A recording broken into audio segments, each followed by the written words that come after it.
Hey everybody, Jason Bermas here, and we are going to be talking about quantum computing now becoming more of a commercial venture.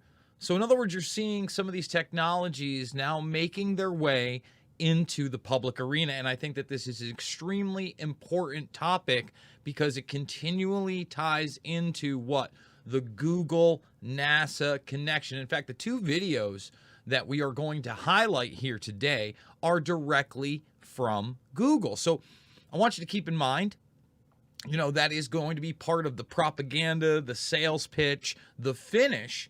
But even what they're allowing you to know, in my mind, is a big deal, because when Davos is having forums in 2020 of when humans become cyborgs, and a lot of this Internet of Bodies technology is now being just pushed everywhere, we have to be fully alert and aware. And so what I'm going to do is I'm going to preface this with a few stories and talk a little bit about quantum computing before handing it over to the first part of this Google presentation. And for the most part, this kind of just steps you through what quantum computing really is, what a qubit is, what it can be at the same time, because it's not just a 0 or a 1. A regular bit is a 0 or 1, and that's how you have binary code, right? And I've been following this very, very closely since, for a long time. But 2016, 2017, okay, when I went to Bilderberg, I thought that was a big thing, that quantum computing was bringing in this AI and this transhumanist agenda rather rapidly. So the first piece, aside from the propaganda, is pretty good. Also, it kind of references what I talk about all the time, this NASA-Google partnership, okay, that achieved quantum supremacy in 2019. So this video is like 2.5 years old-ish, okay? But before we even get there, okay, and I tell you where to go, we're here. We're at room temperature quantum computers, and I'm going to talk about this. This is a company called Quantum Brilliance and a new type of quantum technology, right? Because there's a lot of hard cores out there. There's a difference between types of quantum computing. The D-Wave systems, we're using quantum annealing. I did videos on Geordie Rose because he was talking about what? He's talking about basically the multiverse. Well, we're going to see what Google was talking about 9 years ago. So the other video is actually Google and NASA's quantum artificial intelligence apparatus. All right. So before we get there, thumbs it up, subscribe, and share. We get banned on YouTube all the time, but I still need you. I still need you, YouTube. Demonetized over 3 years, right? We can't even make money here for citing government documents, playing officials, having real commentary beyond this false left-right paradigm. Rockfin has all my stuff uncensored. You can make the free account right now. I encourage you to do so. We're going to probably hit 57,000 followers very, very shortly. So please consider coming on over there. Hit that subscribe button if you do want to support the broadcast. $9.99 a month or $99.99 for the year. You endorse me, you get everybody. We're also all over the bean. You're getting the vidcast, you're getting the audio cast, you're getting the RSS feed. And this is something, again, we paid to do to reach more and more people. So please share the bean. We're rumbling. Again, can't live stream on Rumble without a paid account. They still demonetize things, even though I'll be lucky to make that $25 a month back on Rumble. But we have to grow. We have to bring more people in. It doesn't matter what side of the spectrum you see yourself on. I'm on the reality side of the spectrum. So if you want to buy me a coffee, the link is down below. Another great way to support me. And watch all the documentary films. Share them online, free. Loose Change, Final Cut, Fabled Enemies, Invisible Empire, A New World Order to Find, and Shade the Motion Picture. So before we get to the quantum brilliance and this room temperature computer, because I do want to read some of the tech there, I want to also say that now it's being made available to the public all over the place, right? So if you look at this one, a quantum computer that encodes information in pulses of light has solved a task in 36 microseconds that would take the best computer system, supercomputer, at least 9,000 years to complete. Wow. 9,000. And even when they get there, all that really does seem like you're guessing. But what we have today, at least what's public, okay? Google was the first to do so, and we're going to watch this in 2019. with its Sycamore processor. Okay, so when we get to the video, we're going to go all the way back to 2019, and now you're seeing, right, that it's gotten to the point of 36 microseconds. I think in this it's something like 3.2 seconds or something like that, which is still incredible. And they actually talk about it failing the first time around. They had to do some recalibration. All right, but beyond that, okay, we have this other system. And we're going to go back to the home stuff because also in this video, they talk about how, you know, we normally think of, you know, computers as server racks, what's in our phones, etc. This is not that. Well, the thing that we led with is becoming that. Okay, so that just shows you this technology is at a rapid pace and being released on a consumer level at a rapid pace. The time crystal system could hold the secret to quantum computing revolutions. And remember, Bushnell tells you we're creating a second species. They've been nanosectioning the neocortex in silicon and replicating it for a long time. He admits, we don't have to know how it works, we just got to make it work, okay? In an experiment seeming to defy the laws of physics, imagine that, scientists have created for the first time crystal two-body system and may have some incredible implications for the future of quantum computing. In a paper published today in the Journal of Nature Communications, researchers from the UK, Russia, Finland describe how they created two time crystals inside a super fluid, in this case, a rare isotope of helium cooled to about 1/10,000th of a degree from absolute zero. And in this other technology that we were talking about with these home systems that can now be put on rack servers, they're using nitrogen, okay? But think about that. They got the fluid. This is all the public stuff. They've got the degree to the absolute zero, and it brought them together to touch each other, creating a coupled system that relies not on classical physics, but quantum rules. Time crystals might sound like something out of an Indiana Jones movie, a really crappy one. But they're actually much more awesome than that. They're one of those strange quantum phenomenon that slightly baffles scientists. Their existence was only proposed in 2012, and for a long time, they were assumed to be purely theoretical. Okay? But this is real life, and that's what we're in. And this company called Quantum Brilliance, okay, is looking to bring this into every device. Okay, and when we talked about those qubits, right, this is a bit of a different system. The room temperature achievement was unlocked due to Quantum Brilliance's approach to quantum computing. Instead of the more common ion chains, silicon quantum dots, or supercomputing transmon qubits, Quantum Brilliance took advantage of naturally occurring nitrogen vacancy centers in synthetic diamonds.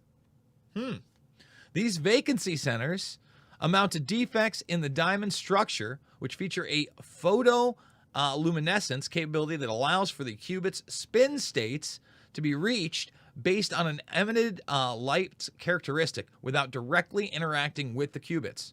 A number of the techniques, such as magnetic or electric fields, microwave radiation, or light, can be used to directly manipulate the nitrogen vacancy center's electronic spin. And again, this is now going on the server X. This is happening now. So I always talk about the Google and NASA partnership because NASA's not putting you on the moon or bringing you to Mars. That's Hollywood nonsense. Okay? That's Johnny nonsense all the way around. Whatever they're doing in deep space, they're doing in deep space and have been for a long time, and they're not telling us about it. Okay? And Bushnell talks about robotics and nanoswarms, right? You look at these collective swarm intelligence, right? Again, Davos 2020, what they're publicly speaking about. And then you look at the swarms that they constantly talk about in this 2001 document: sensor swarms, smart dust, co-opted insects. Again, collective swarm intelligence. You get it? It gets way beyond that. Microsatellites, microsats, all this stuff, blast wave accelerators. That's the real program. Okay, that's the, aside from the geoengineering, and, you know, I would call this bioengineering. You know, that's it on the road to transhumanism. So we talk about this quantum supremacy. Let's let Google speak for themselves. And this will give you a good backdrop into how a lot of these systems work.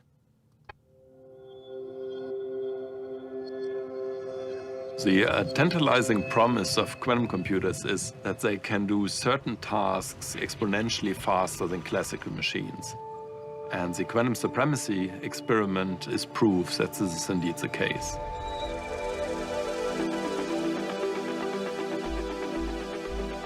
The word quantum computer is a little bit misleading because it sounds like a computer. And when people think of computer, they think of a phone or a laptop. The truth is the phone and the laptop and even a very powerful supercomputer all operate according to the same fundamental rules.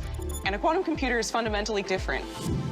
And now, again, with this new technology, whether it's fundamentally different or not, right, it's commercially available, and it's put into the same form factors where you can actually buy these things and put them on a rack server. The classical bit stores information as a 0 or 1, and a quantum bit can be both 0 and 1 at the same time. If you have 2 quantum bits, then there are 4 possible states that you can put in superposition. With 3 qubits, it's 8, 4 qubits, it's 16. It grows exponentially. The nice thing about quantum supremacy is that it is a very well-defined engineering milestone. In a nutshell, what we're trying to do is we're trying to show that experimental quantum computers can surpass the best supercomputers in the world. And when you talk about this stuff, the actualization of most of this technology is going to be encryption, okay? It's going to be encryption breaking. It's going to be software efficiency. Those are just some of the uses, obviously, but those are going to be the initial uses that get talked about. To actually demonstrate quantum supremacy, we have these 3 steps. First, pick a circuit. Second, run it on the quantum computer. Third, simulate what the quantum computer is doing on a classical computer. We gradually increase the complexity of that circuit. At some point, it becomes completely impossible for the classical computer to keep up. Then we say we've achieved quantum supremacy. We started building together the quantum chips to do this experiment. And then the evolution of the devices with more and more qubits and more complexity. It's very much an iterative process. A lot of the work that we put in was not just these chips, but is also the infrastructure that you need to drive those chips. The cryostats that we install them in, all of the control electronics, software, all of this stuff is needed, and it all has to be developed. So those chambers right there are just like such a stark difference from what you're going to see, what they were doing 9 years ago. All right, I want to make that extremely clear.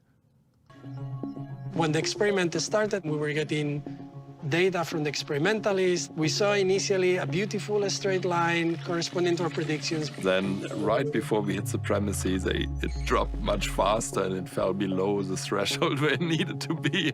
And there's nothing we can do because we don't know how to analyze past that. So everyone's like, oh, we're screwed because it's getting really, really bad at large number of qubits. It's like, well, maybe there's some really complex interaction between all the qubits. It turned out that the reason was rather benign. We calibrated it a little bit better, and then this problem disappeared. So there wasn't like a, oh, we did it.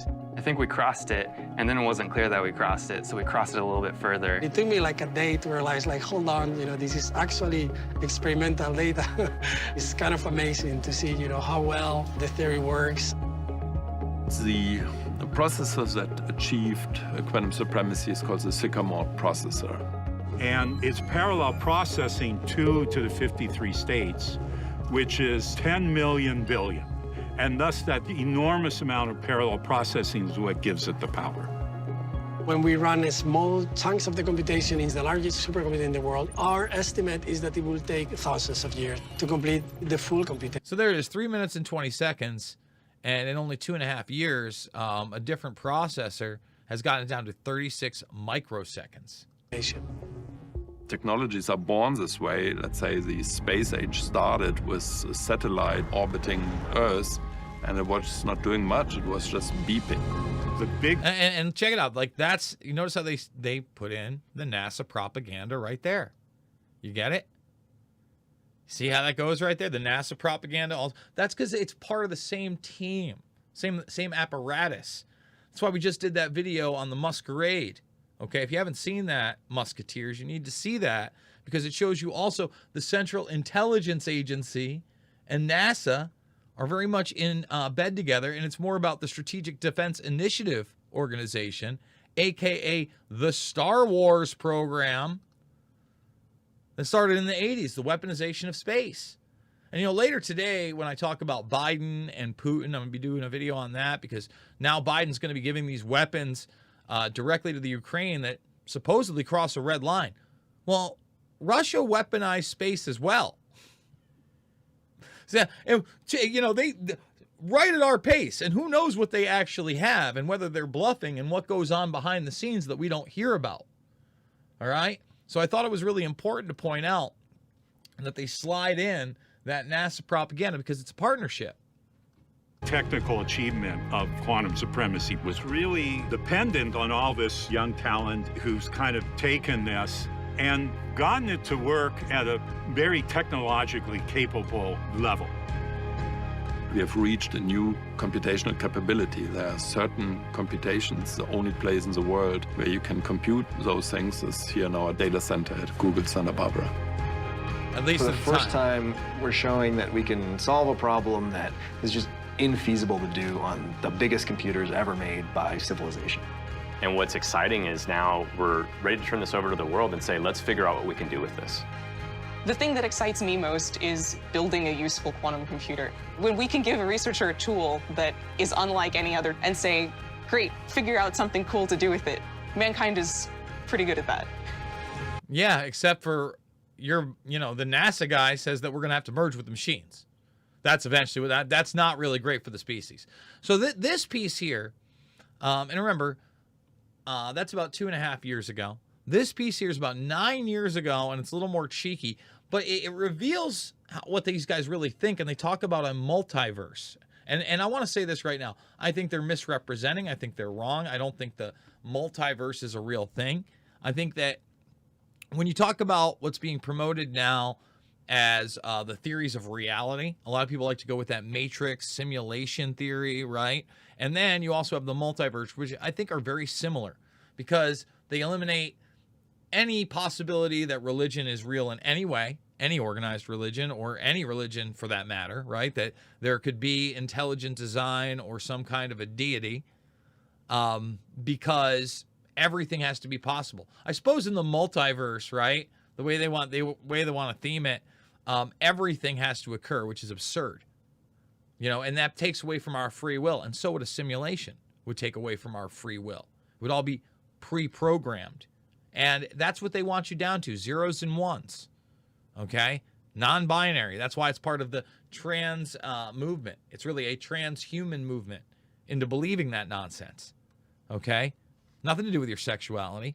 All about you transcending your body, okay, into whatever form you want, because that's where this technology goes.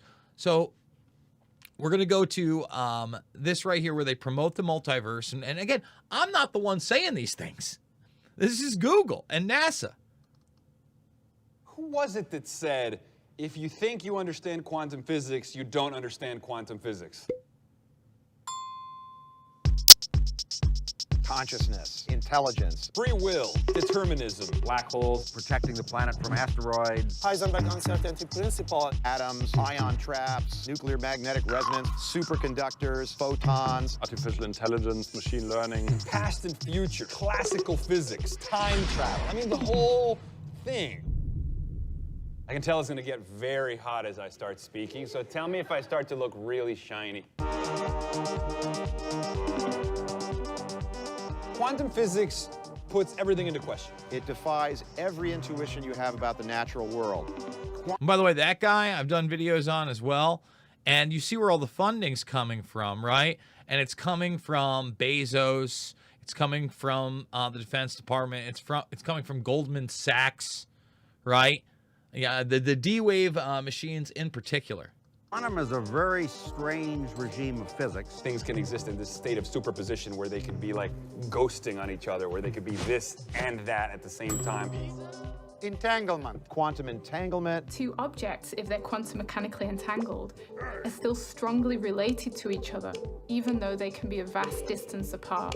With the notion of the multiverse. There's a whole family of Hartmuts in different states and going through different experiences and different life trajectories. The famous one is quantum tunneling. Tunneling. Tunneling. Tunneling is the slippage between universes.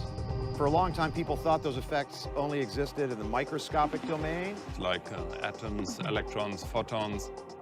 But really, it's the theory of our universe. So if you want to build a quantum computer, you want to incorporate those new phenomenon into information processing.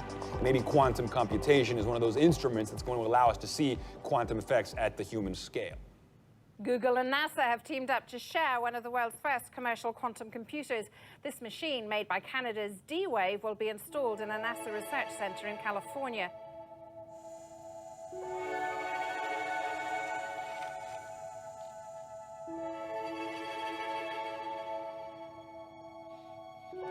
I mean, look at this propaganda right here. I mean, I'll give them this. This one is really well produced.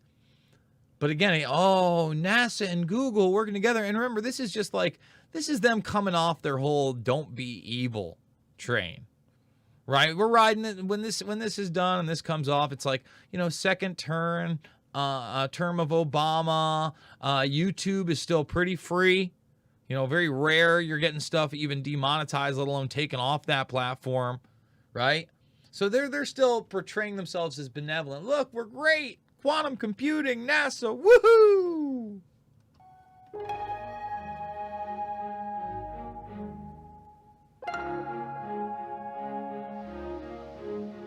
This is the inside of one of our dilution refrigerators.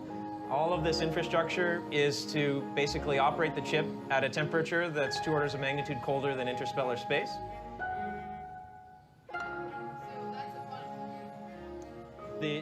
The processor is a quantum computer.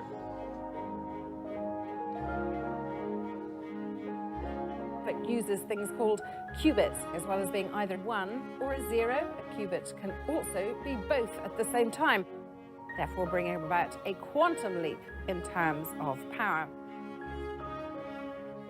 Harnessing principles of reality that are, up until very recently, completely not observable by us is just fascinating in ways that I can't completely articulate. The overwhelmingly obvious killer app for quantum computation is optimization. Optimization problems are extremely difficult problems. Actually, all Google server centers together will not be capable of coming up with the best solution to these optimization problems as they get larger.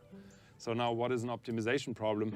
Here, give you an example. You want to do a trip through South America and you want to visit a number of cities. And then you ask, what is the cheapest ticket I can get to visit, let's say, 20 cities? And you can, of course, different routes and different airlines. And sort of imagine I list all the different options I have for my different routes to travel to these cities. We currently, as a civilization, we generate vast amounts of data. It could be climate data, genomic data, but it's very difficult. Climate data, genomic data, climate data, genomic data. In fact, when we go back to this, you know, document here from NASA, let's just type genomic in. Genomic. Oh, yeah, baby. What are we going to be doing with that? Genomically, individual society targeted pathogens. Oh, that's good. Oh, we'll do that. That sounds like biowarfare. Huh. Bio on the battlefield. Weird. Meds and quote-unquote health for sustainment. Put it right in the food and the water, huh? And then we see the lethality on there, right? And bioweaponry, anti-personnel, functional biovirus into a biocomputer. Oh, biocomputers, Internet of Bodies. July 2001, NASA. And this has all the climate stuff in it as well. Okay?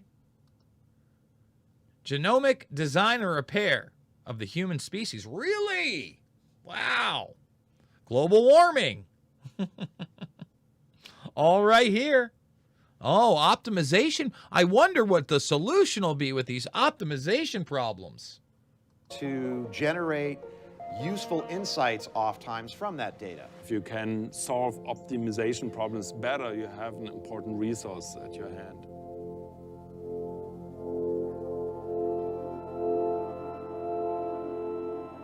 I think at least it teaches us that we shouldn't be naive about our world, that we shouldn't think about the world as a simple machine. It forces us to consider, more sophisticated notions of how the reality around us is actually shaped. I can't ask it how long I'll live or the meaning of life. Really, we don't know what the best questions are to ask that computer. That's exactly what we're trying to understand now. To me, the most important question is, are we alone? And I have a feeling that quantum computers, as they mature, are going to help us answer that question. This is, of course, a more long-term research endeavor, and there are still tremendous obstacles and big questions. Some of those will be addressed in D-Wave, some will be addressed at NASA, and some at Google. I wasn't sure. And by the way, I do like that part, right? Because it shows you right there kind of the compartmentalization of everything. And remember, NASA, you're talking about the NSA apparatus, the Department of Defense, you're talking about DARPA. Okay? You're talking about the origins of NASA and those very first things in space, right? We're talking about ARPA before DARPA, the Defense Advanced Research Project Agency. All right? And look how much space, or like even right now, space propaganda is being put out there. Oh, we're going to the moon, and we're going to Mars, and it's interstellar. And really, it's just CGI. I mean, right, well, at least what you're seeing behind you, right? You understand what I mean? Like, everything is from a computer reality. I would be able to experiment with a quantum computational device in my lifetime, and now I'm confident that I will be able to. How amazing it is that we, with our monkey heritage and monkey brains and monkey fingers, have somehow lucked into a brain. See, and that's the other thing. And there's NASA right there. Monkey fingers, monkey brains, luck. Luck. They take any spirituality out of all of it. You wonder why I question these things, right? You wonder why I harp, man, I've been going so, I know a lot of you are annoyed probably at how much I've been going on NASA and Bushnell and Musk and all these things. But it's their coming out party. But now they're going to pose as the saviors, kind of as they always have. But behind the scenes, these are the bureaucrats that are running this transhumanist agenda, this military-industrial complex agenda. That allows us to ask legitimate questions about the nature of physical reality. That's so cool. It's that human risk to go forth into that unknown frontier. Whether it's space exploration or quantum exploration, we do it because we must. We do it because that's what it means to be human. And I don't know much about the Jason Silva guy, right? The guy that's like in the proponent and gets most of the time there. But he seems like somebody who might not be on the transhumanist train in the respect of what's really going down. I don't know. That, I want the secrets to the universe too. I think it transcends all of us, right? Transcends your nationality. It even transcends your direct family in some ways, and the origins of the human family. Wow. The interconnection of all of us. Yeah, I'm interested. I want to know. I want to know. But in a lot of ways, I think we do know, right? It's about loving one another, taking care of one another. I say this all the time. Lies don't make friends. The more truth and love you have in your life, the happier you're going to be. I promise you that. So with that being said, guys, we are going to wrap this one up. I do need you to thumbs it up, subscribe, share. We talked a lot of quantum computing over here. check out all the documentary films. They're free. That's one way to support me, and you can check up on a lot of my information, realize I've been doing this for a very, very long time, realize how integral 9/11 is to this whole deal. Loose Change Final Cut, Fabled Enemies, they're free. I just actually posted, if you follow me on Twitter, the end of Loose Change, which is really a music video with Remo Conscious. Just thinking to myself, if we had stood up the way we should have during 9/11 in this country, and we had demanded not only arrests and a real investigation, but prosecutions, we would not be in the situation we're in right now, where we're rolling towards that new world order defined, that I portray an invisible empire, and the people behind it that I told you about in shade, a lot of which are in the news today. Okay, so they're all free. Financially support me at buymeacoffee.com. That link is down below. We are on Rumble. We are on the Podbean. You'll be able to get this in audio format over there as well. Get on the RSS feed. We do put up videos as well after the fact. Sometimes we stream live over there, so you can call in, which is really cool. And Rockfin, $9.99 a month, $99.99 for the year. You hit that subscribe button and you endorse Jason Bermas. You get everybody's content. It's like a Netflix for creators. I want to thank you guys. I want to say again, it is not about left or right. It is always about right and wrong. We are in a battle for humanity right now. It is very apparent. It is in our face. Technology is moving at a rapid pace, and hopefully we can use it to empower ourselves and our loved ones and not let the predator class enslave us with a very real new world order, great reset, great narrative agenda. I love you guys, and I'll see you on the flip side.